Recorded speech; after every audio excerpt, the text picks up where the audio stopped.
नमस्कार। आज हम बीए पार्ट तृतीय हिंदी साहित्य के पाठ्यक्रम में शामिल ज़बान निबंध जो बालकृष्ण भट्ट द्वारा लिखा हुआ है उस पर समीक्षा करेंगे। उस निबंध को समझने की कोशिश करेंगे, निबंध का सार जानने की कोशिश करेंगे। बालकृष्ण भट्ट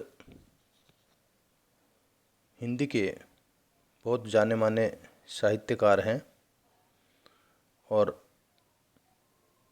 उनकी विशेषता थी कि किसी भी विषय को जो चाहे कितना भी गंभीर क्यों न हो, उसको अपनी तर्क सम्मत शैली के द्वारा इस ढंग से वो प्रस्तुत करते थे कि हर कोई विषय सहज रूप से समझ में आ जाता था।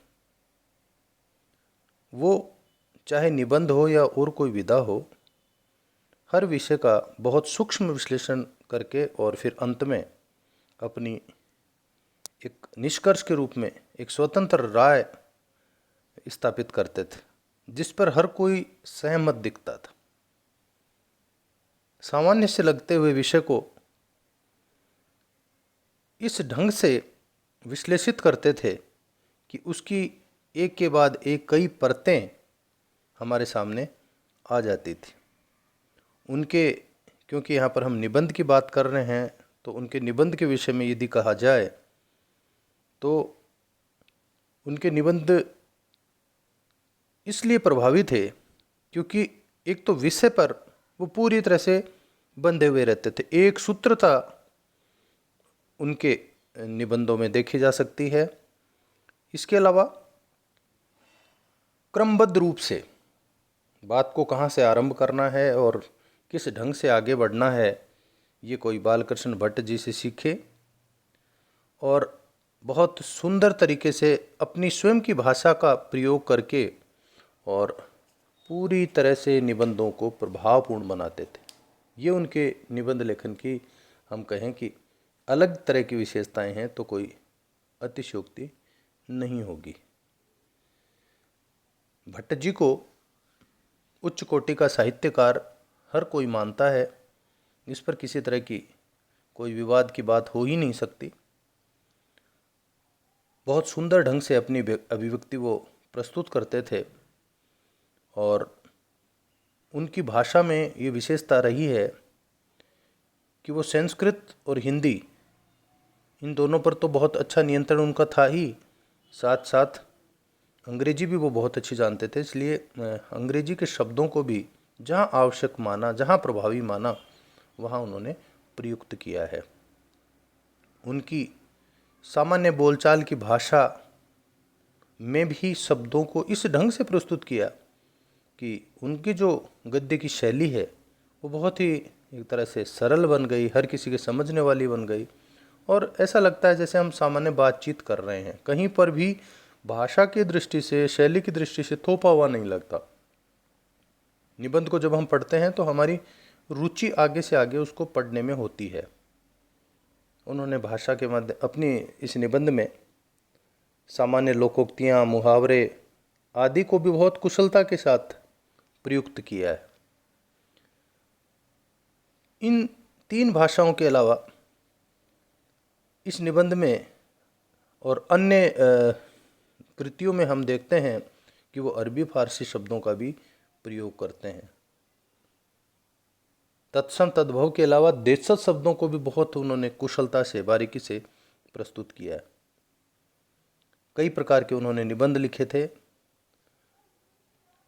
यानी राष्ट्रीय महत्व के निबंध भी लिखे थे, संस्कृति पर आधारित निबंध भी उन्होंने लिखे हैं और सामान्य से सामान्य, छोटे से छोटे विषय पर भी उन्होंने अपने निबंध लिखे। यहाँ पर जो निबंध है ज़बान, एक सामान्य प्रचलित शब्द ज़बान अर्थात हम जो बोलते हैं, हम जो बातचीत करते हैं। तो बालकृष्ण भट्ट जी द्वारा रचित निबंध ज़बान एक बहुत ही उत्कृष्ट ललित निबंध की श्रेणी में माना जा सकता है। ये निबंध जब से प्रकाशित हुआ, सामने आया, तब से लेकर आज भी उतना ही प्रासंगिक, उतना ही नीतिपरक और उतना ही संदेश देने वाला है। यानी समय के साथ ये निबंध बिल्कुल भी पुराना प्रतीत नहीं होता। भारतेंदु युग में लिखा हुआ ये निबंध आज भी नया प्रतीत होता है। आज का मनुष्य उपभोक्तावादी दौर में जीवन के विभिन्न संघर्ष, जिनमें द्वेष, क्लेश, स्वार्थ, लालच, धोखा, शोषण आदि से भरा हुआ जीवन जी रहा है। और इन सब परिस्थितियों में जो उसकी जिह्वा है, जो उसकी जबान है, जो उसकी बोली है, वो उसके लिए कितनी उपयोगी और कितनी हितकारी हो सकती है, कितनी ज़रूरी हो सकती, कितनी महत्वपूर्ण हो सकती है।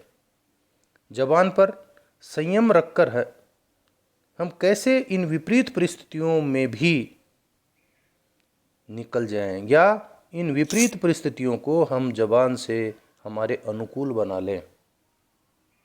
यही शिक्षा इस निबंध के माध्यम से निबंधकार ने दी है। इसलिए सामान्य सा दिखने वाला ये विषय जबान बहुत ही महत्वपूर्ण है, क्योंकि हम जानते हैं कि जबान के द्वारा किया हुआ घाव व्यक्ति कभी नहीं भूलता, या यूं कहें कि वो जो घाव है वो कभी नहीं भरता। कहते हैं ना, चोट का घाव भर जाता है लेकिन जबान का घाव नहीं भरता है। तो भट्ट जी ने इस निबंध में, जबान नामक ये जो निबंध है, उसमें मानव के शरीर में जितनी भी कर्मेंद्रियां हैं, कर्मेंद्रियां जिसमें नाक, कान, आँख, त्वचा, और उन्हीं में से एक जिह्वा, जीभ। तो जीभ भी एक इंद्री है। तो जीभ नामक जो ये इंद्री है उसका क्या महत्व है और इसकी क्या विशेषता है, इसका इस निबंध के माध्यम से उन्होंने बहुत ही सूक्ष्म दृष्टि से विश्लेषण किया है। और इन सब जितनी प्रकार के ये कर्मेंद्रियां हैं, उन सब में सबसे महत्वपूर्ण इसको सिद्ध किया है। ज्ञान के क्षेत्र उनकी निबंध लेखन में जो गहराई है, उनकी जो प्रौढ़ता, प्रगाढ़ता है, वो उसका वर्णन मैंने कर ही दिया। तो ऐसा व्यक्ति जब इस तरह के विषय पर लिखेगा तो निश्चित रूप से उसकी अभिव्यक्ति जो है वो उत्कृष्ट तो होगी। और वैसी ही जबान नामक ये निबंध एक, हम कहें कि उत्कृष्ट अभिव्यक्ति है तो कोई गलत नहीं होगा। उन्होंने अपने जीवन के व्यक्तिगत अनुभवों को आधार बनाकर, कहीं दूसरे के उदाहरण उन्होंने नहीं लिए हैं, उन्होंने अपने ही जीवन पर, जो उन्होंने अपने जीवन में व्यक्तिगत रूप से जो कुछ महसूस किया, उन सब अनुभवों को आधार बनाया। और जबान जैसे साधारण विषय को जिस प्रकार से मानव सभ्यता के विकास, पतन, मानव के गुण अवगुण आदि से जोड़ते हुए उसका महत्व प्रतिपादित किया है, वह इस बात का प्रमाण है कि वो कितने कितने असाधारण व्यक्तित्व और विचारों के द्योतक हैं। भट्ट जी इस निबंध में जबान के महत्व को सिद्ध करने के लिए भोजन रूपी पदार्थ को आधार बनाकर इसके विभिन्न उदाहरणों को प्रस्तुत करते चले हैं। एक तरफ वे जबान द्वारा अस्वाद और गंदा भोजन पहचानने के कारण उसके महत्व की व्यंजना करते हैं, तो वहीं जीवा के चटोरेपन से भी होने वाले नुकसान से बचने की सलाह देते हुए मानव के लालची स्वभाव से चटोरेपन को जोड़ते हैं। क्योंकि हमारी जिह्वा है जिसके हम दो प्रयोग करते हैं, एक तो हमें इससे रस का पता चलता है, स्वाद का पता चलता है, और दूसरा हम इससे, हमारी वाणी जो है वो उच्चारित होती है। इसलिए ये जो जीभ नामक छोटी सी जो कर्मेंद्री जो दिखती है वो बहुत महत्वपूर्ण है हमारे जीवन में, हमारे शरीर के लिए ये पोषण देती है, और साथ ही हमें पूरे इस संसार में लोगों से मिलने जुलने का माध्यम ये जिह्वा ही बनती है। इसके माध्यम से ही हम लोगों के सामने अपनी बात रख पाते हैं, अपना प्रभाव जमा पाते हैं। वो सलाह देते हैं कि जिव्या का ये जो चटोरापन है इससे बचो, और मनुष्य का जो एक स्वाभाविक रूप से लालची जो स्वभाव होता है उसको चटोरापन कहकर और आगाह किया है कि हम चाहे वो खाने में या जीवन में किसी और वस्तु को प्राप्त करने का लालच है उसे हम छोड़ें। क्यों? क्योंकि ये जो चटोरापन है वो मनुष्य के व्यक्तित्व का नाश करता है, हमारे नाश का ये कारण बन जाता है। तो मानवीय ये जो चटोरापन है ये एक तरह से कहें कि मानवीय अवगुण है। ये जो स्वार्थ, ये जो लालच है हमारा, ये अवगुण में आएगा। वे जिव्या के चटोरेपन को ऐब के रूप में प्रस्तुत कर उस पर संयम द्वारा अन्य इंद्रियों पर नियंत्रण रख पाने के गूढ़ संदेश को इस निबंध के माध्यम से हमारे सामने पेश करते हैं। भट्ट जी इस निबंध के माध्यम से जबान के गुण और दोष दोनों की तरफ पाठकों का ध्यान आकर्षित करते हैं। जहां वे मानव सभ्यता के विकास के लिए मनुष्य को मीठी वाणी बोलने का संदेश देते हैं तथा अपनी इसी विशेषता से वे मानव को जानवरों से भिन्न सिद्ध करते हैं। और ये सच्चाई है। मनुष्य के पास मनुष्य की जो प्रगति रही है उस प्रगति में मनुष्य की जो जबान है, जो वाणी है, इसके कारण मनुष्य ने आगे से आगे प्रगति की है। इससे हम एक दूसरे के निकट आए हैं, एक दूसरे का सहयोग हमें मिला है, क्योंकि भावों का आदान प्रदान हम एक दूसरे से कर पाते हैं। हम जानते हैं कि भाषा जो है वो हमारे भावों का अभिव्यक्त करने का एक साधन है। भावाभिव्यक्ति का साधन ही तो है भाषा। इसलिए वो कहते हैं कि वाणी हमेशा मीठी बोलो तथा वो ये जो विशेषता है उससे वे ये कहते हैं कि मनुष्य जानवरों से अलग होता है, वरना तो वो भी तो एक प्राणी है अन्य जानवरों की तरह। वो समझाते हैं इस निबंध के माध्यम से कि कर्कश या कटु वाणी बोलने वाला व्यक्ति भी जानवर के समान ही होता है। और एक श्लोक के द्वारा वो इस बात को प्रस्तुत भी करते हैं। क्या है कि कागा काको धन हरे, कोयल काको दे, मीठो वचन सुनाय के, यश अपनों कर ले। अब यहाँ पर दो समान दिखने वाले पक्षी, एक तरफ कौवा और दूसरी तरफ कोयल। वो कहते हैं कि कागा जो कौवा है, काको धन हरे, उसने किसका धन हर लिया, किसका खजाना चुरा लिया उसने। और कोयल काको दे, और कोयल हमें क्या दे गई। अंतर किस चीज का आया? मीठो वचन सुनाय के। कोयल ने क्या किया? मीठा वचन सुनाया। उसकी वाणी में कर्कशता नहीं है, उसकी वाणी में मधुरता है। इसलिए यश अपनों कर ले, इसलिए वो हर किसी से यश प्राप्त करती है। यही बात मनुष्य पर लागू होती है। जो मनुष्य कर्कश वाणी का प्रयोग करता है उसका कोई भी मित्र नहीं बनता, सब लोग उससे दूरी बनाते हैं। यहाँ लेखक जबान को मानव सभ्यता की पहचान का एक विशिष्ट कारक सिद्ध करते हैं और साथ ही उसके उचित अनुचित उपयोग को मानवता के गुणों से जोड़ते हैं। यहाँ पर भट्ट जी ने जिह्वा का धर्म से संबंध स्थापित करते हुए धर्मनिष्ठों और संतों को अपनी जीवा पर संयम या नियंत्रण रखने का उपदेश देते हुए कहते हैं, उनका एक कोटेशन इसी निबंध का एक हिस्सा, कि जिह्वा पर बिना कोड़ा रखे धर्मनिष्ठों को धर्म धुरंधर बनने का दावा करना सर्वथा व्यर्थ है। सबसे पहले चाहे कितना ही कोई बड़ा धर्मनिष्ठ, कितना ही बड़ा कोई धर्म धुरंधर न हो, क्यों ना हो, उसको सबसे पहले अपनी जीभ को नियंत्रित करना होगा, उस पर कोड़ा रखना पड़ेगा। अर्थात संत और महात्माओं का श्रेष्ठ हथियार उनकी वाणी होती है। इसलिए इसका उपयोग बहुत संयमित होकर हमें करना चाहिए। और इसका लाभ क्या होगा? मानव सभ्यता और समाज का उत्थान एक उचित दिशा में हो सकेगा। अन्यथा उनकी वाणी समाज और धर्म के क्षेत्र में अव्यवस्था और विसंगति की उपज का कारण बन जाएगी। वे कहते हैं कि बड़बोले लोग जो होते हैं, जो ज़्यादा बोलते हैं, जो गप हाँकते हैं, गप्पी जिनको हम कहते हैं, जिनको हम वाचाल कहते हैं, बहुत ज़्यादा बोलने वाले, वे कहते हैं कि वाचालता या बड़बोलापन जो है वो मानव जीवन के लिए बहुत बड़ा अवगुण है। ऐसे लोग अक्सर अपनी वाचालता के कारण, यानी बहुत अधिक ज़्यादा बकबक करने के कारण, बने बनाए काम को बिगाड़ देते हैं और बाद में हम देखते हैं कि वो पछताते हैं।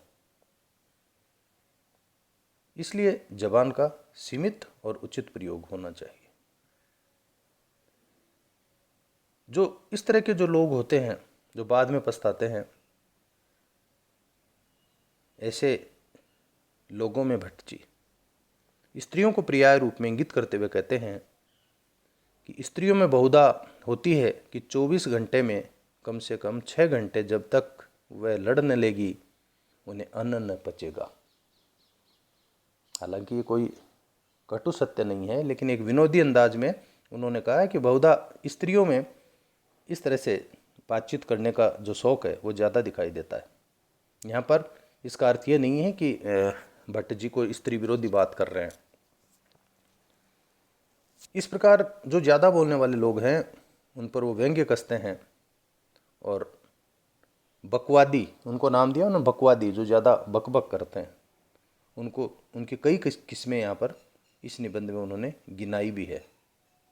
जबान पर लगाम लगाने की बात को भट्ट जी महाभारत के दृष्टांत उदाहरण द्वारा पेश करते हैं और महाभारत जैसी ऐतिहासिक घटना के लिए द्रौपदी के जीभ से निकले वाक्य क्या कहा था कि अंधे के अंधे होते हैं, यही एक वाक्य था जिसने महाभारत करवा दिया। तो इस वाक्य को मानते हैं कि मूल रूप में जीभ से अगर ये वाक्य नहीं निकलता तो हो सकता है महाभारत नहीं होता। इसलिए वो सिद्ध करते हैं, इतिहास से उदाहरण लेकर वो पुष्टि करते हैं इस बात की कि मनुष्य का ज़्यादा बोलना या अपनी वाणी पर संयम न रखना कितना विनाशकारी हो सकता है। यदि मनुष्य अपनी वाणी पर संयम रखे तो मानव सभ्यता का विकास तक रोका जा सकता है। एक तरफ जहाँ वे बहुत ज़्यादा बोलने वाले को मानव सभ्यता का विकास का कारण मानते हैं, विनाश का कारण मानते हैं, बहुत ज़्यादा जो बकबक करता है ना वो मानव सभ्यता का विनाश कर देता है, जैसा कि भी मैंने महाभारत का उदाहरण आपको दिया। दूसरी तरफ कम बोलने वाले व्यक्ति को वो शालीन बताते हैं। कम बोलने वाला व्यक्ति, इसका मतलब ये नहीं कि जबान निकाले ही नहीं, बोले ही नहीं, सीमित प्रयोग और उचित प्रयोग, उसको उन्होंने शालीन नाम दिया है।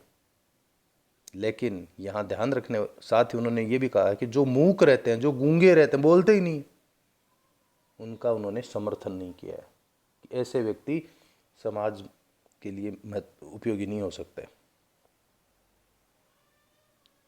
भट्ट जी यहाँ समझाने का प्रयास करते हुए हमें दिखाई देते हैं कि मनुष्य को ऊंची नीची बातों का अनुभव कर विपरीत परिस्थितियों का अनुसरण कर उचित समय पर उचित बात कहनी चाहिए।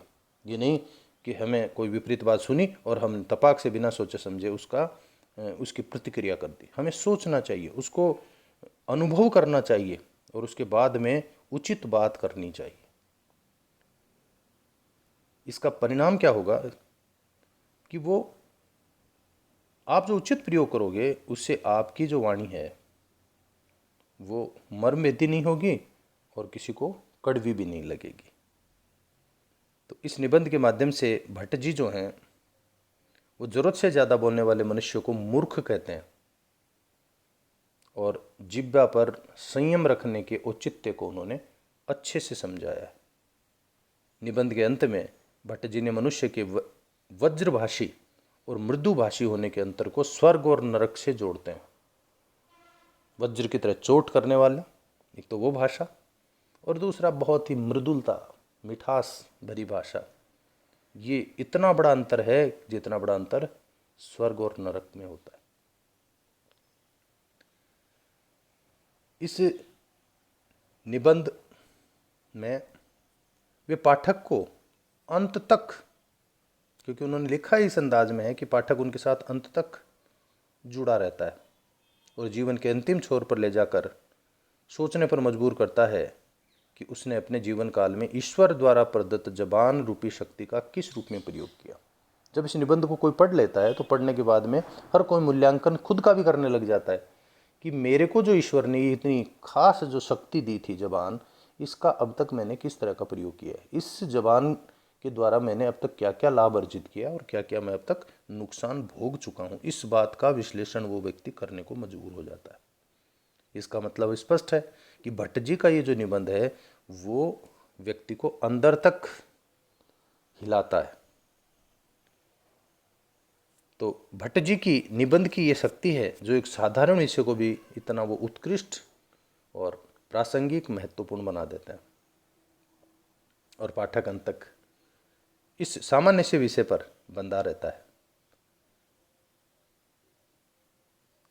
अब हम सार रूप में कह सकते हैं कि भट्ट जी का ये जो निबंध है वो मानव जाति के कल्याण और उत्थान हेतु बहुत उपयोगी है, क्योंकि जीव पर संयम रखने की बात वो इस निबंध के माध्यम से करते हैं। उन्होंने एक कल्याण वाक्य लिखते हुए कहा इसी निबंध में कि जीभा पर चौकसी रखने से अनेक भलाइयाँ हैं। चौकसी रखनी है कि जीभा इधर उधर नहीं चली जाए, इधर उधर कुछ नहीं बोल दे, और इसमें व्यक्ति की भलाई भलाई है, लाभ ही लाभ है उसको। जबान की लाभ हानि का विश्लेषण करते हुए भट्ट जी ने स्पष्ट रूप से ये बात कही है। इसके अलावा उपदेश, व्यंग्य, विश्लेषण, वर्णन, दृष्टांत आदि का बहुत सुंदर ढंग से उन्होंने इस निबंध में उपयोग किया है, जिससे निबंध रोचक बना है। भाषा इसकी बहुत सरल है, सहज है, और मैंने प्रारंभ में भी वर्णन किया था कि हिंदी, संस्कृत, अरबी, फारसी आदि शब्दों का इसमें उपयोग या प्रयोग किया गया है। हम संक्षेप में कहें, सार रूप में कहें तो हम कह सकते हैं कि इस निबंध की भाषा भावानुकूल और विचारों की पूर्ण अभिव्यक्ति में सफल रही है। ललित निबंध की रोचकता विद्यमान होते हुए भी इसमें विचारों की सूक्ष्म अति सूक्ष्म, बहुत बारीक से बारीक अभिव्यक्ति हुई है। और इस निबंध को पढ़ते समय हर किसी के जहन में, हर किसी के मनोमस्तिष्क में रहीम जी का वो दोहा भी याद आ जाता है, जिसमें वो मनुष्य की कल्याण के लिए रहीम जी कहते हैं ना कि वाणी ऐसी बोलिए मन का अपख होए, औरन को शीतल करे आपहु शीतल होए। धन्यवाद।